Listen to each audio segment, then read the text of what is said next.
He's authored 7 books and 2 Pulitzer Prizes, among a variety of other awards. And he's also, in all that time, also managed to be the president of the New America Foundation, and he still is a president. If you'd like to be president of the New America Foundation, please talk to Steve, because he wants to not be president of the New America Foundation.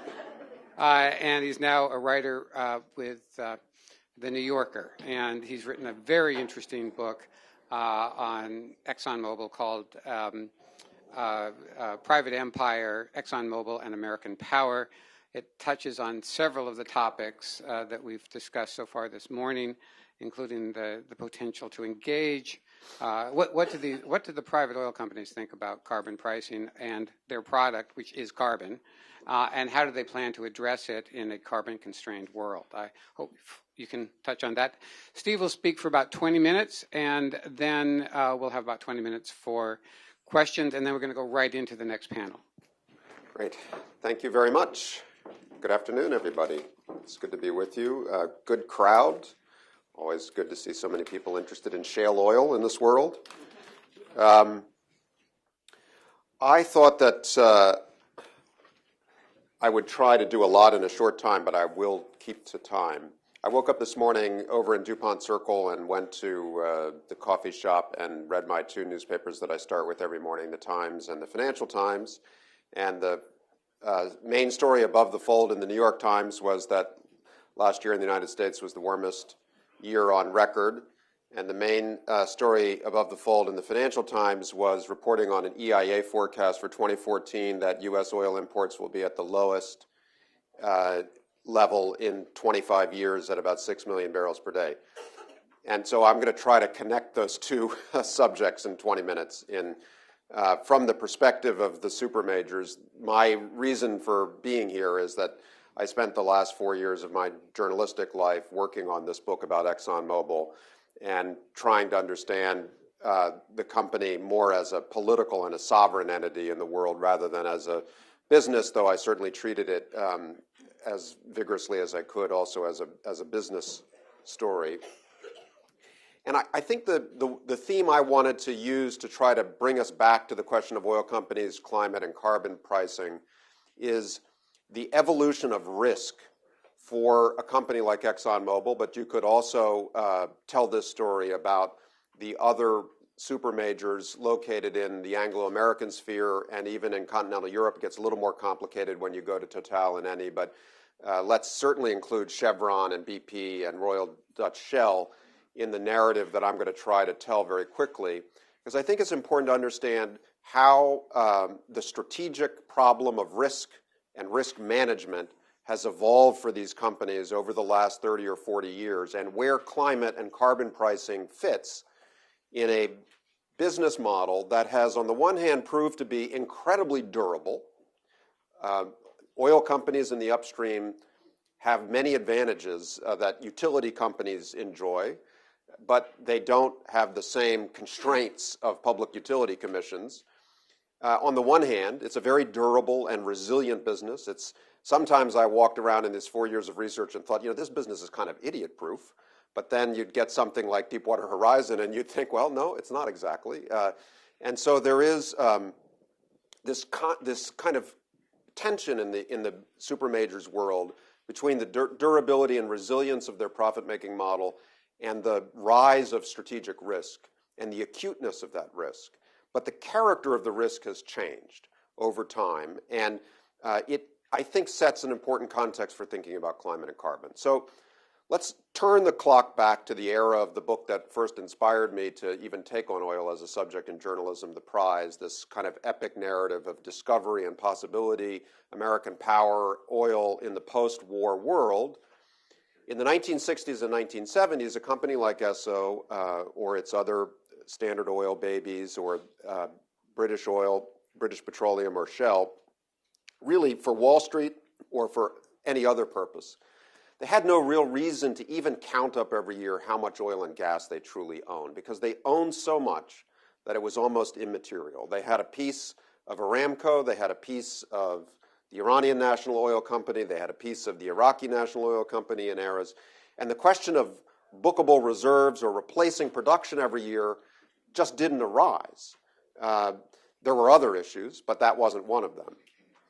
And that landscape changed traumatically and over a relatively short period of time by history's light. So between 1960 and 1975, the rise of resource nationalism, expropriations in the Middle East, and then all around the post-colonial world, deprived these companies of the deep reserves that they had built their business model on in the post-war period, and sent them searching for new reserves. Exxon's predecessor company, Esso, in the 1970s was producing 7 million barrels a day.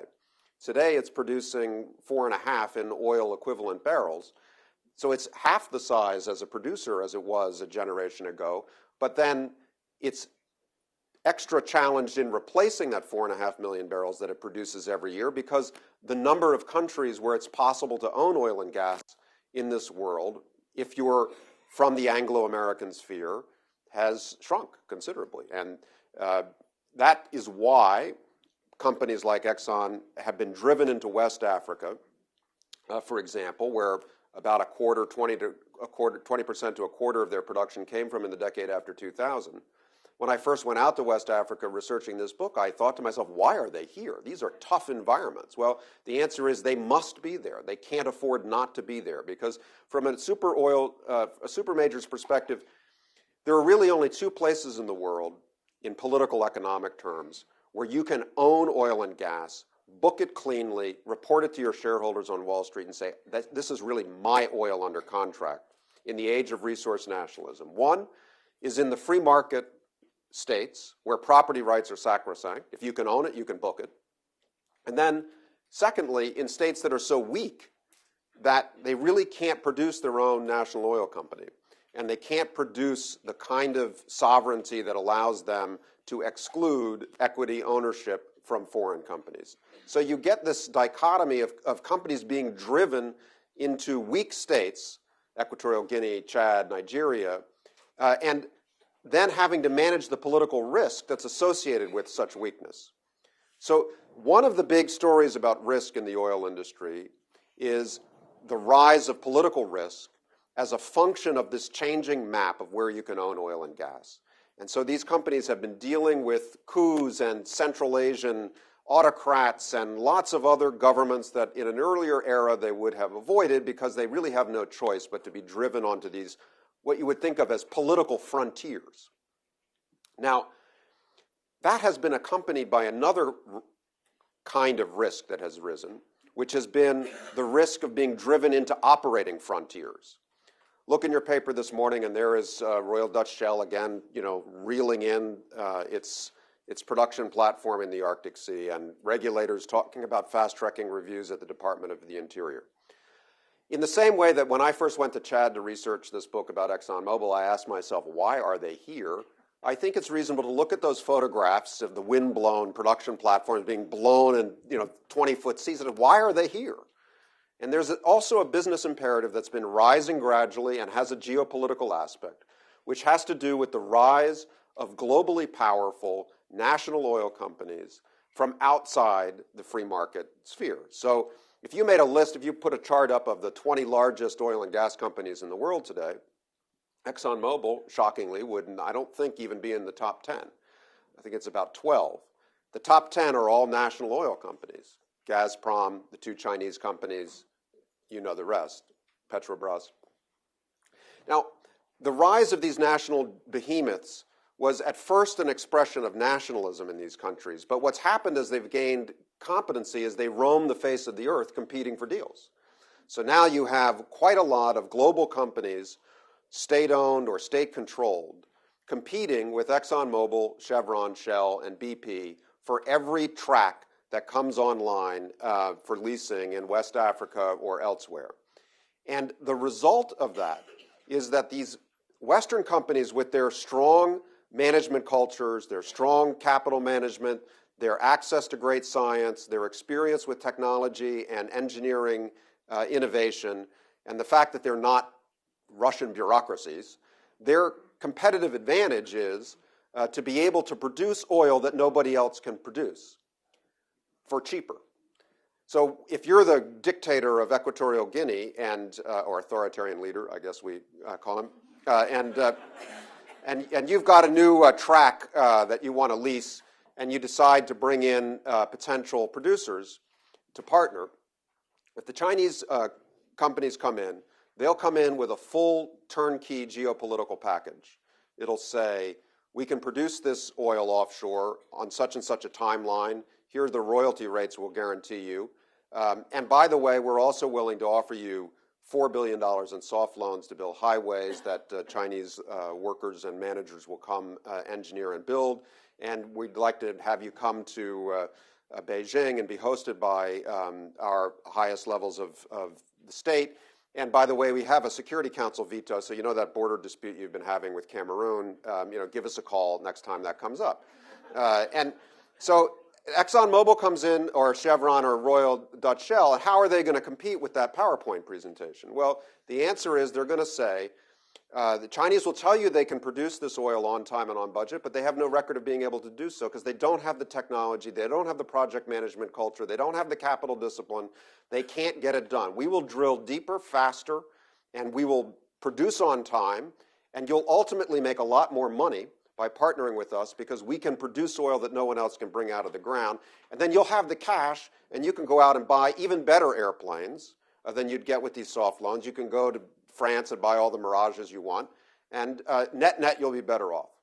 But the reason I tell you the story this way is that there is an imperative for these companies to operate in high-risk environments that no one else can manage. Why do the Russians let ExxonMobil or any of the other Anglo-American companies in?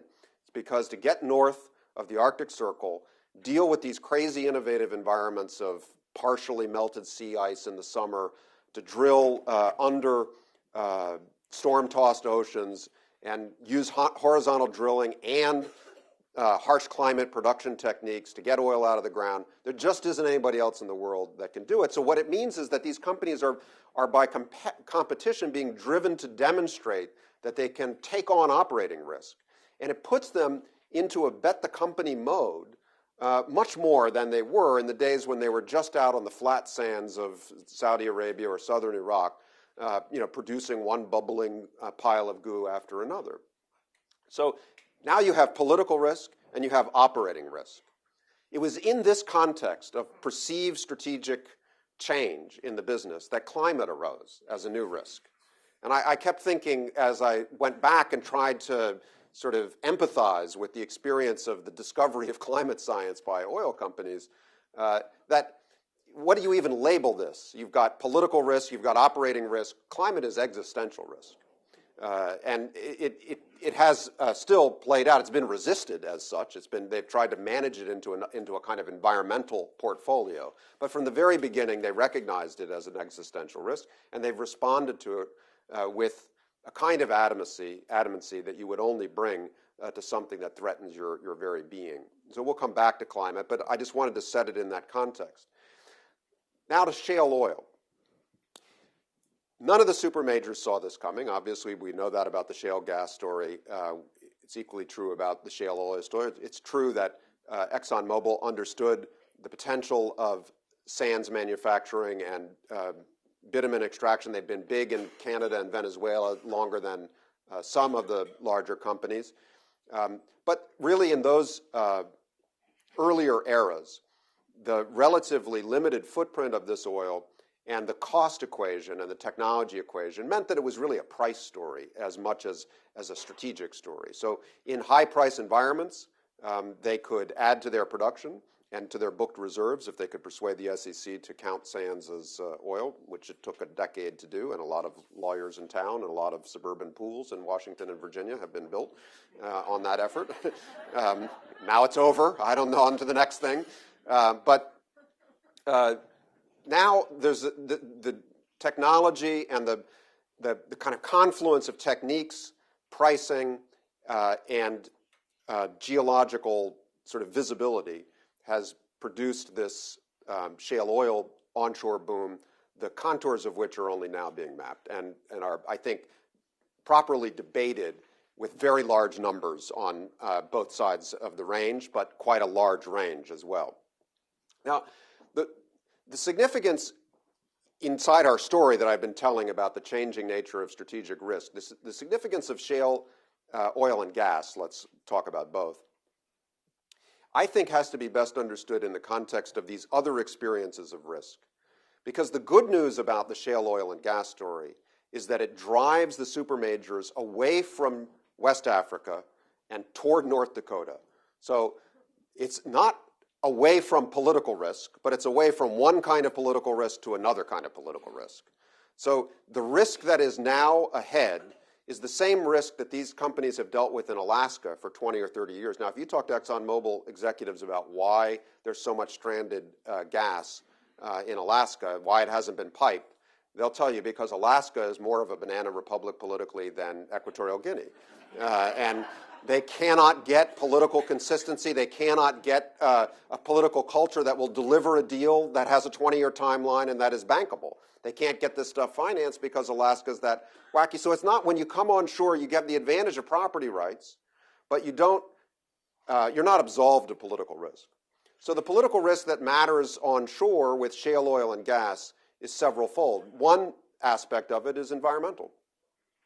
If these landscapes, as you know from visiting them, some of you I'm sure, do involve whatever, I'm not going to rehearse the debates about fracking or shale oil production, but at a minimum, I think any honest advocate of shale production recognizes that these settings involve the reindustrialization of pastoral landscapes. They are noisy, they are dirty, they are disruptive, and they are going to produce resistance from citizens. It's just the way it is. And you can have all of the arguments you want about best practices and watersheds and tailings and the management of these production environments, but to take the view that citizen resistance to this reindustrialization is unexpected or illegitimate is just self-defeating because it's coming. And it is going to be the nature of political risk that these companies are going to face over the next 20 or 30 years. Now, if that's the risk story, let's talk a little bit about the price story. It was very interesting to me because these companies make their strategic decisions on the basis of very long-term investment portfolios and forecasts. 30, 40 years can be a return on capital project for some oil projects. And one of the interesting subjects that I reported on for Private Empire and that I was a little bit sort of taken by because it seemed an example of management insight that once in a while can turn around a repetitive series of mistakes inside a company. At one stage, and I forget the date, but it was fairly early on in his tenure, Lee Raymond, the kind of legendary, ornery CEO of ExxonMobil for much of the period that the book chronicles, basically said to his corporate forecasting department, I want you to go back over the last 30 years and look at every forward-looking forecast that you made about oil prices and grade yourself. Tell me when you were right, when you were wrong, how often you were right, how often you were wrong, and when you were wrong, why? And of course, he said they all hated the question. They thought they all went into a defensive crouch. Of course, we did our best. We were benchmarking ourselves against peers. When we were wrong, everyone was right. He said, that's not what I'm interested in. I'm interested in what is the pattern of forecasting? What can we learn from it?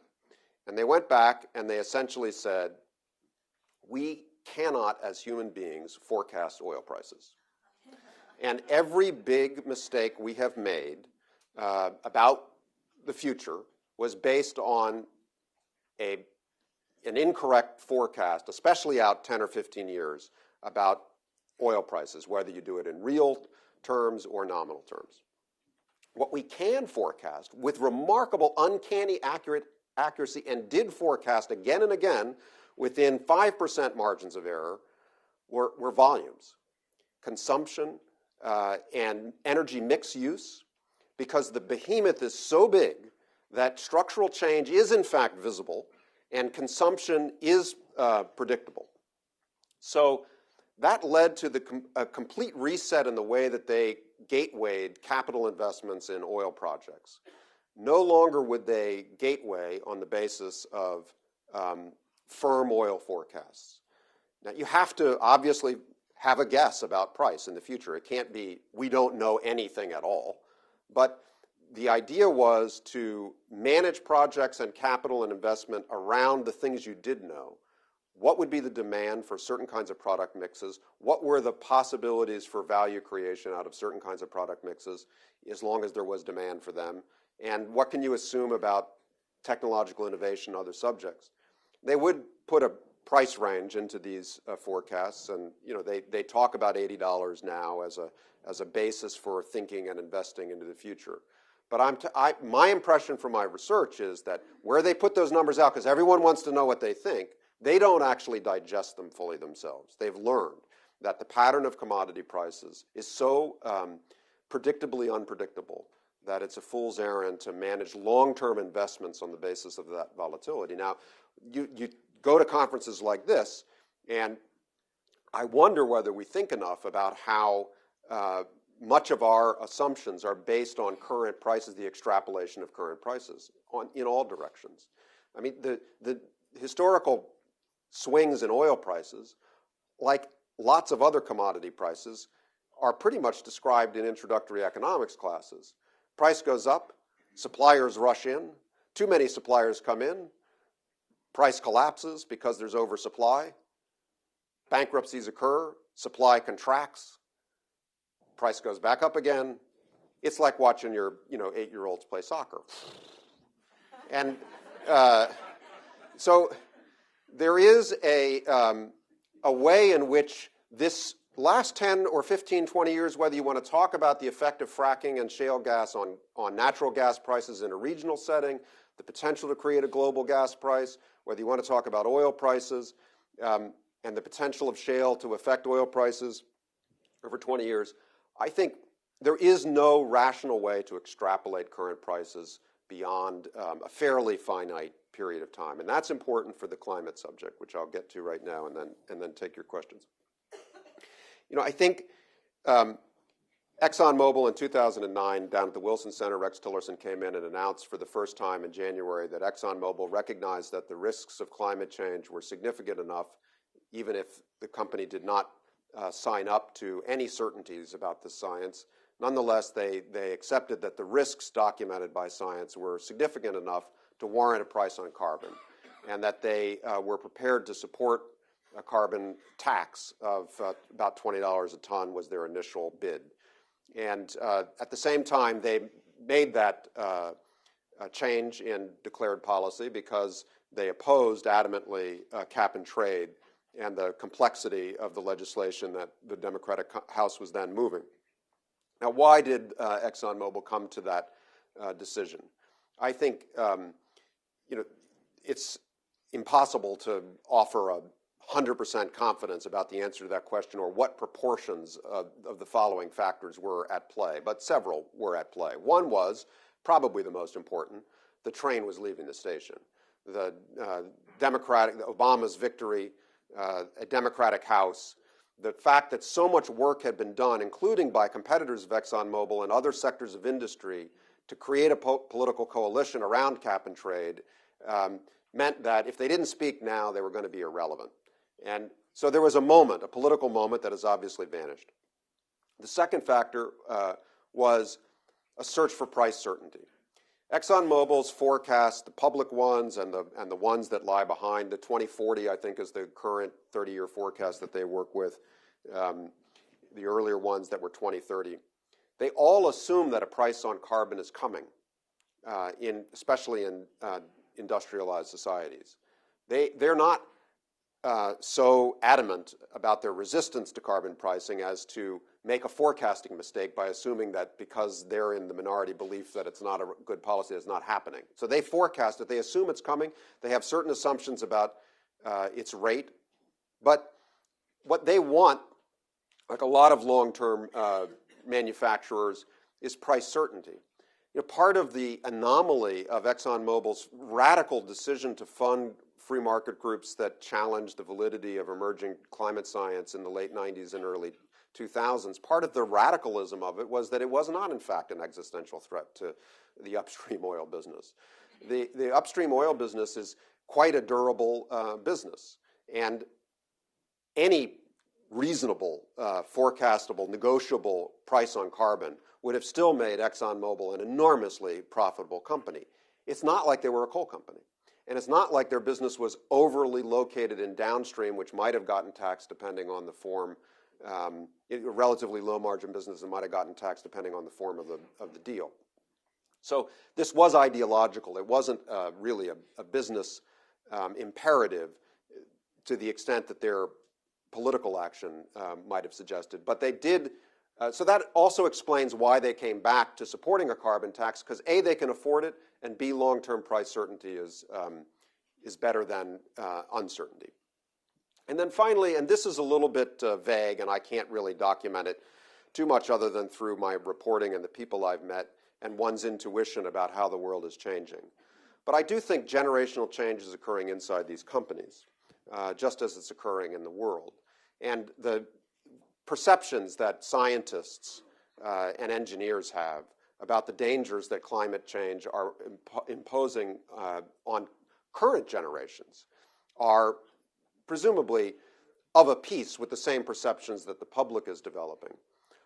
You know, it used to be said, and we were talking before I came up here, that those who favor a carbon price argue that it's a matter of intergenerational equity because we can't bequeath to our children and grandchildren the costs of a disrupted climate. But the politics of climate change in industrialized democracies, I think, argue that prices on carbon actually arise when populations perceive a present threat, a threat to living generations. That's when people act about pollution in general. Americans in red states and blue states have been willing, again and again, to impose costs on themselves, to tax themselves, to address pollution threats to living generations, to their own children. Air pollution, water pollution, other forms of manageable toxicity in the environment. Parents in Texas are just the same about these issues as they are in New York City. The problem with climate has been that it has only been positioned as a matter of intergenerational equity. But I think it's coming forward. It's coming forward in events, in patterns, and also in perception. I mean, Australia, one of the hardest places in the world to get a price on carbon, you would, I think, an ally of the United States in resistance to the Kyoto bargain, passed, admittedly by 50.5 to 49.5 margins, a carbon price after the worst series of droughts that Australia has experienced in generations. Country without topsoil, basically got everyone's attention saying, we're going to be a desert before we know it. This is not about 3 generations down the line. So I think that's where the politics arises from, but it also arises inside the cultures of these companies, from the scientists and the women and the globalized workforces that increasingly are required to be competitive in any industry, but including in the oil industry. And it's very hard to go home at Thanksgiving, as an ExxonMobil employee, and be around your cousins and have somebody ask, well, where are you working now? And one of them says Apple, and everyone gets all excited. And, and someone says, oh, where are you working? I'm working at ExxonMobil, and you're suddenly at the kids' table or something. So those are the ideas that I have about where all of this goes, and I'd be happy. I want to stop because I've gone 5 or so minutes over and take your questions. Thank you for listening.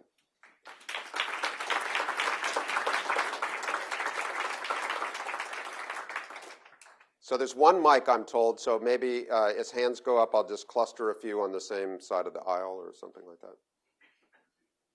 Yes.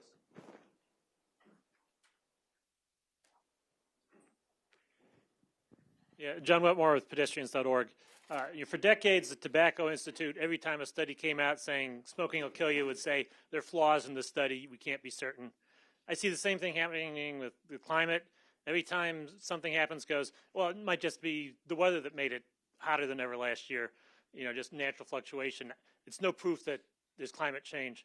how long is it going to take before we get beyond this fog that's put out there, deliberately obfuscating the issue? Yeah, well, I think it's, I think there are differences between the climate subject and the tobacco subject, but there are also similarities, and I think it's a fair way to draw it in broad brush. I think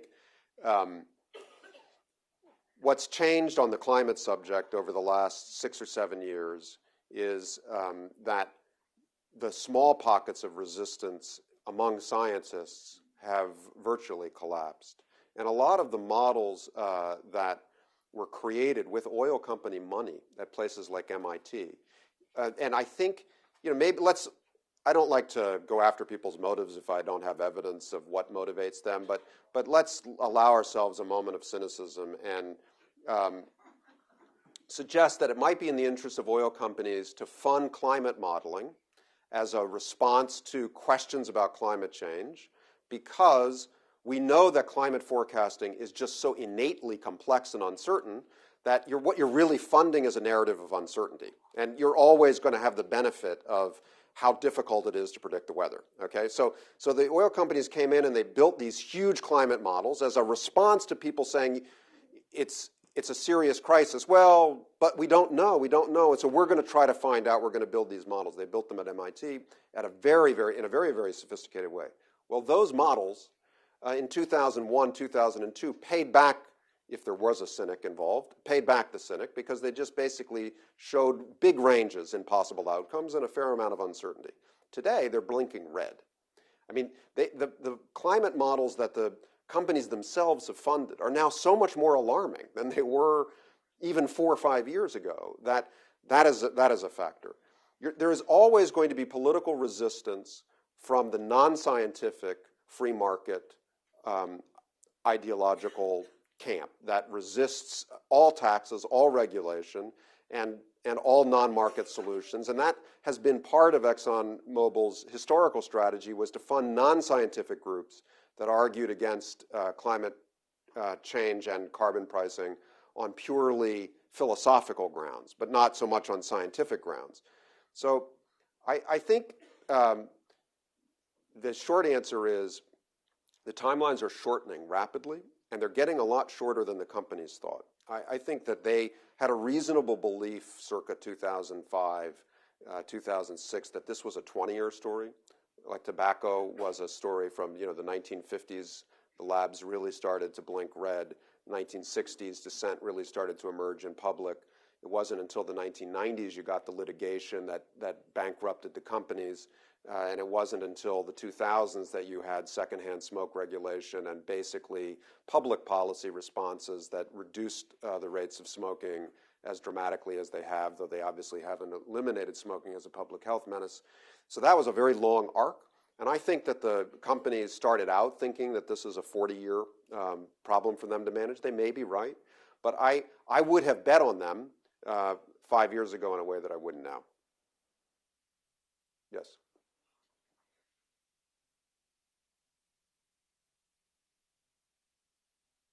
Yes, thanks. Kevin Massey from the Brookings Institution. Thank you for your book, which was an amazing journey into ExxonMobil.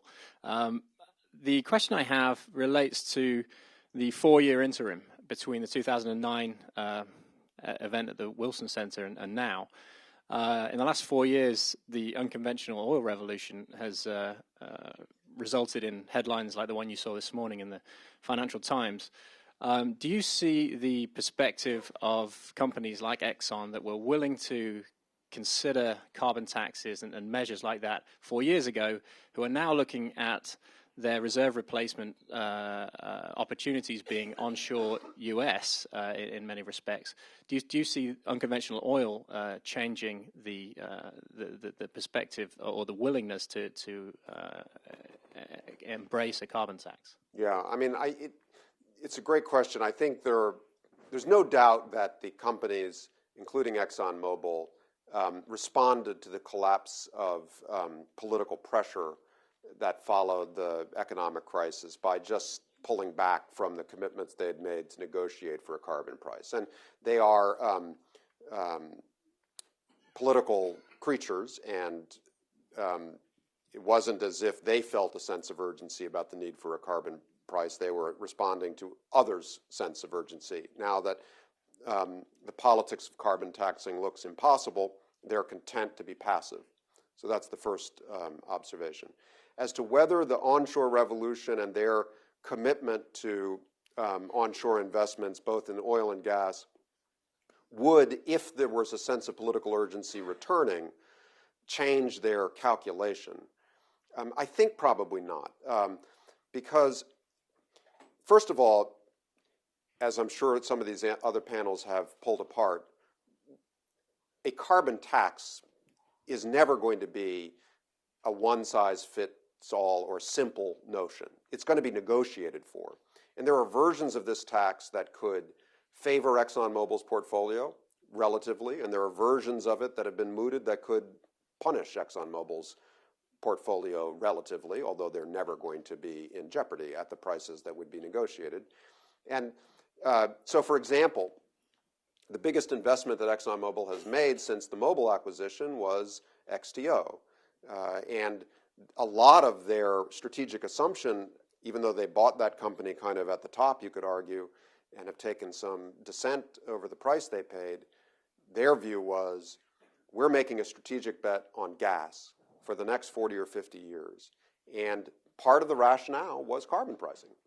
So that hasn't gone away. There's still, gas as a proportion of their production every year is still rising and has just crossed 50%. Now, maybe shale oil, once they acquire all that they'll buy up, will tilt it back. But in any event, they're big gas players is the point. Now, shale oil is interesting because it's a question of how you would structure a carbon tax that would put a true price on the CO2 and other climate-relevant damage that shale oil production creates on the one hand, while reinforcing the kind of price stability and floor pricing in oil from a production cost side that ExxonMobil would want. In other words, the history of shale oil is that yes, the cost of production can be driven down through innovation and will. There's probably some algorithm that would describe what history would teach about the likely pace of such innovation. But the broader history of shale oil is that it is relatively expensive. And if you get, and the investments are long and sticky. And so if you get a collapse in oil prices for reasons of oversupply that lasts, as in the 80s or the 90s, 5, 6, 7 years, that could be very, very expensive. So is there a way to construct a carbon tax that protects the downside risk of producing shale oil? I don't know whether there is. It may be that those are contradictory goals that can't be squared, but those are the kinds of things that would be negotiated if there were a sense of political urgency coming back to the bargain that was being talked about in 2009. Yes.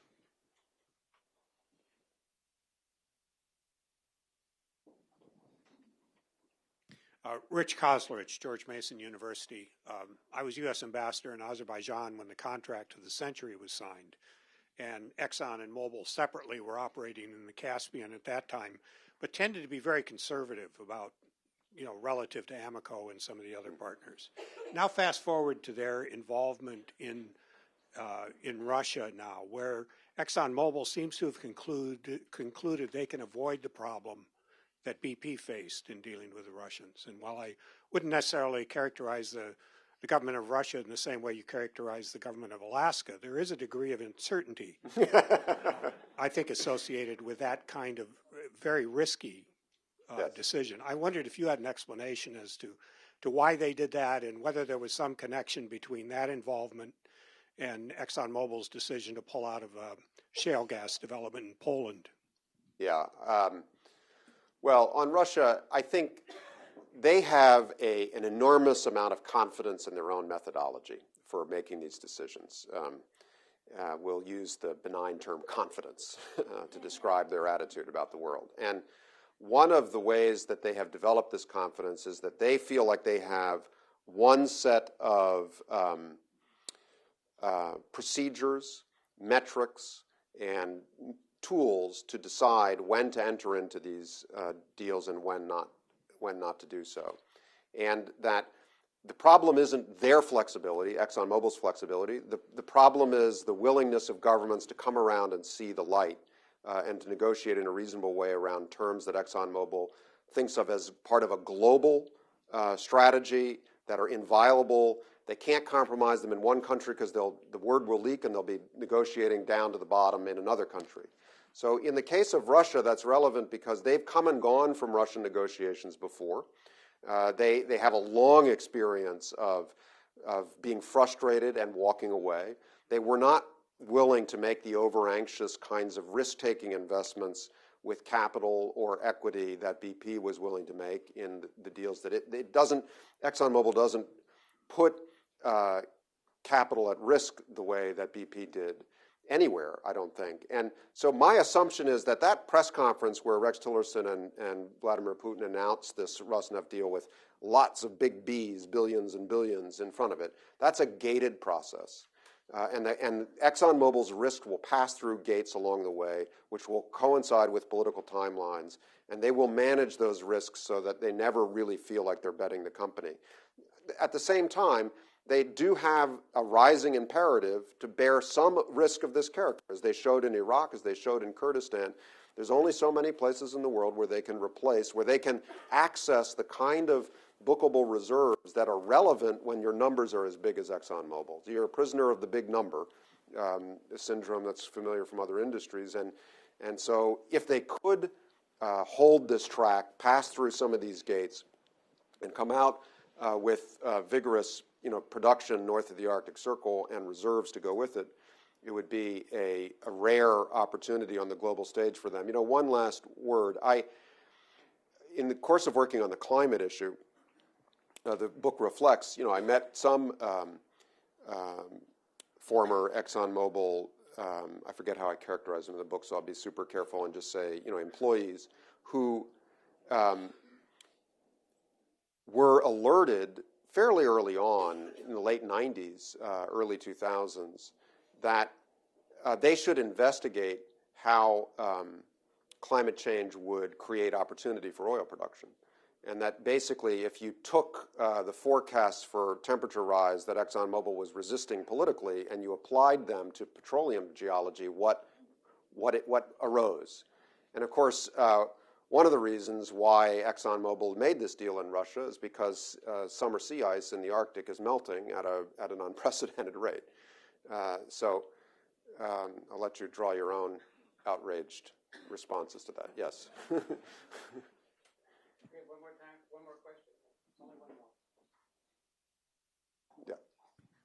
Since you talked about just at the end of your comments on ExxonMobil looking at climate change before climate change took care of their decisions, could you talk about originally they had some investments in solar, correct? And then now they're totally out of it.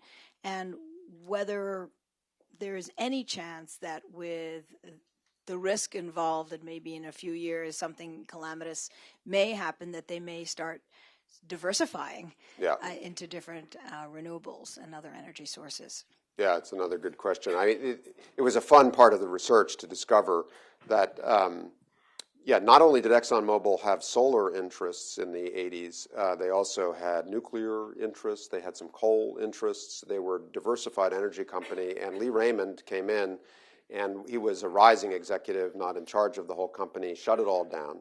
And he used to tell his colleagues that he wished that they could emblazon on the granite outside their 6th Avenue headquarters the words crude oil, so everyone would know what business they were in when they came to work. Now, ExxonMobil in those days owned like office supply makers and computer makers or computer disk storage systems. It was the age of diversification in Harvard Business School, and everyone was trying to diversify, and also the price collapse in the 80s had encouraged this. But there came a conviction, not only at ExxonMobil, but at other large oil companies, of comparative advantage and concentration. Now, the implication of that today is that they do two things when they think about alternatives. One is to monitor them for black swan strategic risk. What if there were a breakout not of ExxonMobil's making? How would they see that coming? And what do they think is serious by way of risk? And the second is considering the possibility of investments themselves if they saw something to emerge. So on the first, they conduct these very careful reviews. They commission scientists not only inside the corporation but outside to monitor biofuels. And, of course, solar is an electricity generation story, so it's not so relevant to a company that's focused on transportation fuels. But still, they look at solar. They look at the whole array of alternatives. They produce white papers. They review them, and they ask, is there a risk here that we should be aware of over the next 10 or 15? They're very methodical about it. And my impression was that there was really only one technology that made them a little bit edgy, and that was battery storage technology. There was an enormous breakthrough in globally scalable battery storage technology that hastened the affordability of the all-electric car, as opposed to hybrid, which they take for granted. That could have a dramatic effect on global transportation fuel consumption. And then lastly, if they think about their own investments, it's that model that drives them. They are not interested in anything that doesn't scale globally. Their numbers are just too big. So if you can replace the entire gasoline distribution system, including in China, India, Brazil, the United States, and Europe, with something, okay. But if you're talking about around the margins, or you're talking about electricity generation, it's not what they're focused on. Okay, I thank you very much. Thank you very much.